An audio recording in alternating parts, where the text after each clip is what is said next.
And that's the So I thing just don't like that the conversation has been hijacked by talking about money and then saying, well, if you don't expect a lot financially, then it means you're low expectations. But no, you can set very high expectations without money ever having been in the conversation. But I think, to your point, that's what we're saying, because the topic is about exposing these women who are talking about these luxury gifts, but we're talking about what is the values that we're actually teaching our kids, our sons, and our daughters, that have absolutely nothing to do with money, has everything to do with character. It has everything to do with value, and value does not equate to money, to your point. So you're absolutely right. And these are the things that I want to encourage our audience to be doing the same thing. And obviously, we have a pretty astute audience that don't believe, ain't buying into the hype. And is this a really good thing? Or is this just one person that went viral and now that's the standard? And so that's what we got to make sure that we're dissecting out, because I don't believe we, for the most part, believe dumb shit like that. Anyway, let's go to the next video. We got to raise our daughters to not yearn for a man who only has money.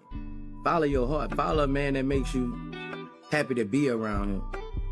Give you peace instead of going for the money.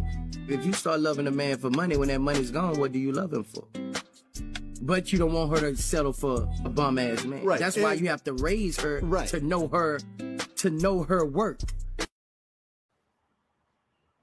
Amen. You got to raise her to know her worth. So, No Malenga, since you were on that value, what does it really mean to know your worth for your daughter?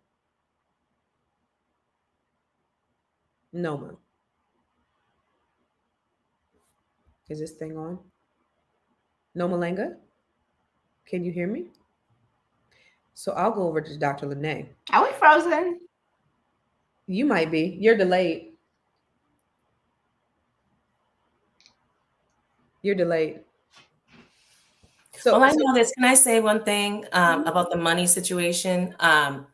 Money and men, right? And what we expect from men. It's important that our girls and us as women know that financial provision is it should be a natural progression. It should be something that a man naturally wants to do for you when he really loves you.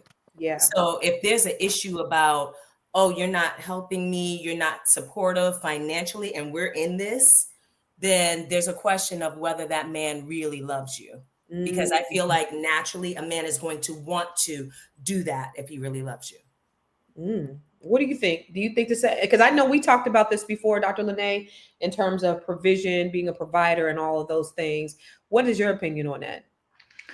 I actually had this conversation the other day, and the gentleman that I'm currently involved with, we were literally having this conversation, and he was like, "Do you demand that a man takes care of you and provides for you?" And I do not. I think that it would be great and I would love it, but I've never seen it, right? So, and I've said this on here before. I come from, my grandmother had 5 girls, all her girls had girls.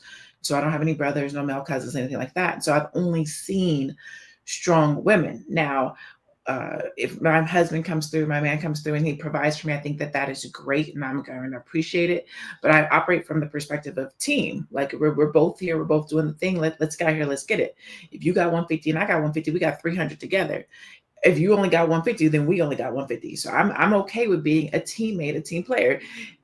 If you got 150, I got 150, and you say I get to keep my 150, we still got 300, right?